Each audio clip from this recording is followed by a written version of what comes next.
So, this is a live about my sun sign, my star sign, Capricorn, the GOAT, the greatest of all time, the Lord of time, the Lord of death and transformation through working of karma.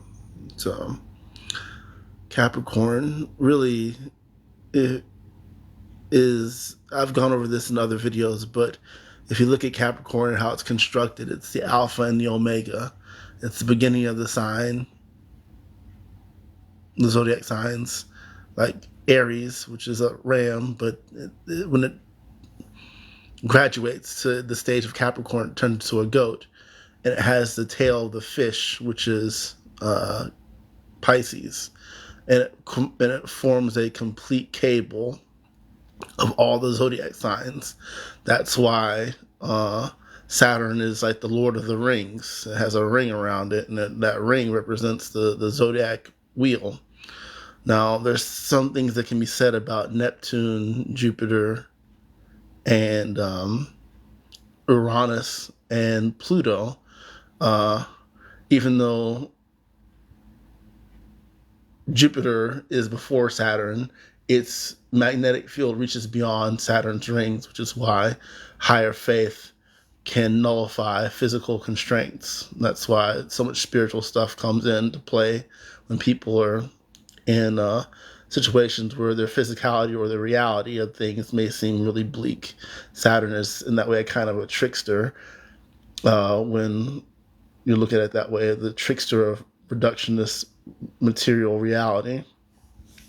But going into that matter and realizing that, like, all matter and spirit are just the same thing at different levels, like how water is just gas on a slower level, or gas is water on a higher sped up level when you add heat to the molecules. Um,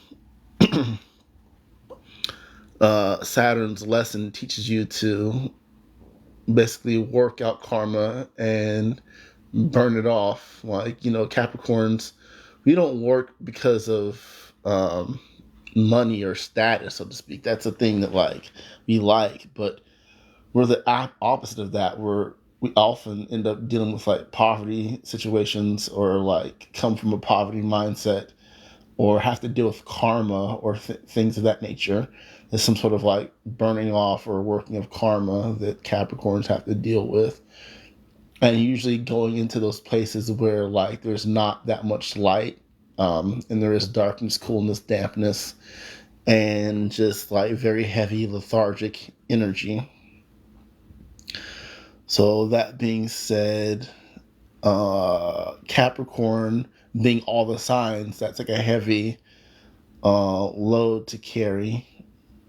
It being all the signs, because it has to, in a lot of ways, carry them all and connect to them all. It's like being a bus driver, when all the other zodiac signs are like just like you, but you're the 10th man, so to speak, that has to have the responsibility to make sure that the plan is laid out.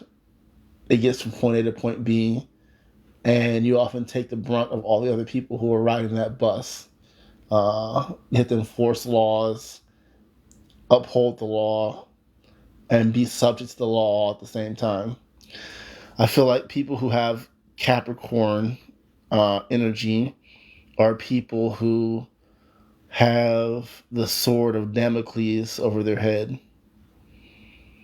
If you don't know what that is, it's kind of hard for me to explain because I know what it is, but it's um, basically a story about a ancient ruler who was visited by someone else that was questioning him about this sword that was over his head, and why he wasn't worried about the sword being strung by one small piece of string hanging over his head. And the whole crux of that story is to represent that, like, the sword breaking over that particular ruler's head is no consequence over the fact that, like, the responsibility of that ruler over his reality and over his country is way more important versus like the physical death of that sword possibly falling and breaking. So Capricorns are always aware of a more of a more a higher power or a higher energy or a higher leverage that gets them to like, I hate to say it, get in line, but like to like form a line, to get structure, to get order. If you look at Saturn's North Pole, there's a crystalline structural cloud that looks very much like a hexagonal cloud, which is what you see in the center of crystals and the Star of David and things of that nature. It's a giant um, crystalline structure, like a snowflake, a six-pointed star, if you will. And that represents stability and perfection. But when that's all you have, and you don't have any like dissolvement or resolve, um, that can be a detrimental thing. But it's interesting because Saturn is exalted in the sign of Libra, and Libra is ruled by Venus, and Venus is the universal solvent, which is love. So that can be said about Venus being the solvent for um, Capricornian or Saturnian type people. Yeah, Venus is very important for that. Um,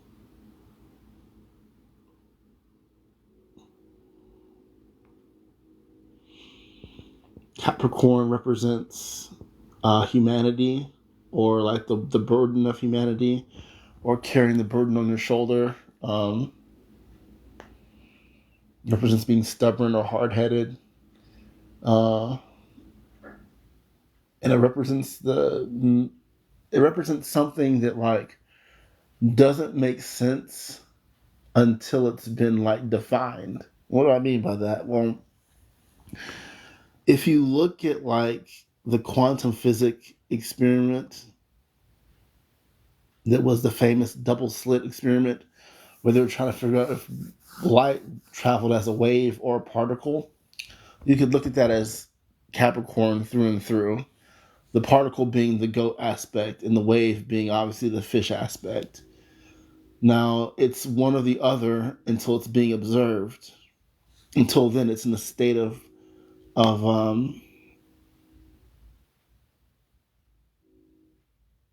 potential. And that like at Capricorn, it's a state of potential. Like it doesn't make sense. It's potential can't be defined, and once you do, it's defined. So it becomes either the goat or the fish. Capricorn isn't a goat fish. It's either the goat or the fish. Those are the potentials of what it could be, not what it is. So it's either one or the other based off of which way it's going. If it's going back into the sea, it's on the fish run. If it's going up the mountain, it's on the goat run. And, you know, on the way through those things, you encounter all the different zodiac signs. The mountain itself is more like a volcano. Then you have to deal with all the elements. You have to deal with earth, wind, fire, and water, which is indicative of all the different signs that you encounter when going up the mountain.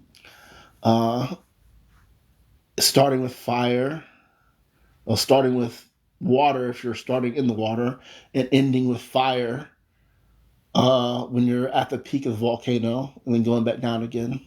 So I feel like the crux of Capricorn is actually to learn how to be like Aries, but to be a graduated Aries.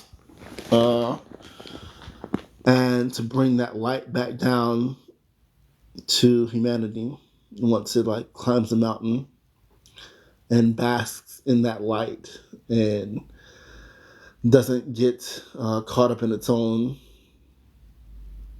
sauce, so to speak. It's got to share the sauce with other people. So that's what I'm trying to do right now to the best of my ability. So just give this Capricorn some time, and we'll get the ball rolling. Peace.